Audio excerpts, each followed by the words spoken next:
quote that I love, that my mum used to tell me, was, where your attention goes, your energy flows. And I really started to take that seriously in everything that I did in a day-to-day basis and engaged my attention in. Now, this used to ruffle quite a few feathers when I used to do my consultations, and I would judge people for their social media habits, in particular political ones. For example, someone would be very upset that Donald Trump is president, and I'll tell them, look, number one, you're engaged, you're arguing, you're getting het up about something when you have all these other problems in your life that you need to address. And just ask yourself, how is this helping me towards my recovery?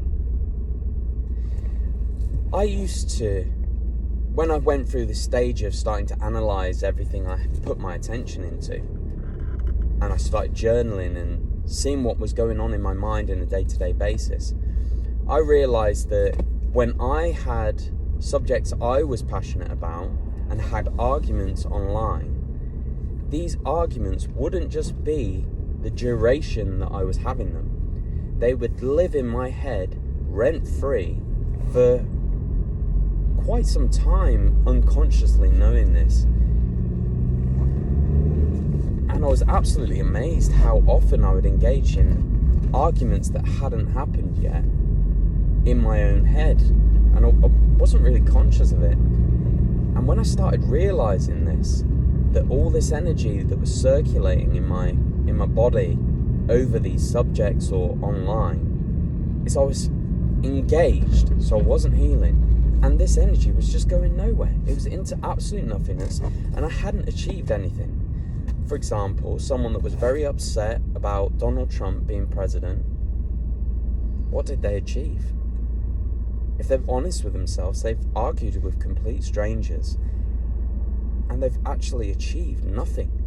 They've handicapped their own healing, and they've not changed any outcomes. So how I got myself out of this situation was, I took a step back, I analysed these behaviours, I looked at the pros and the cons, which was 99% of them were cons, and I removed them from my life.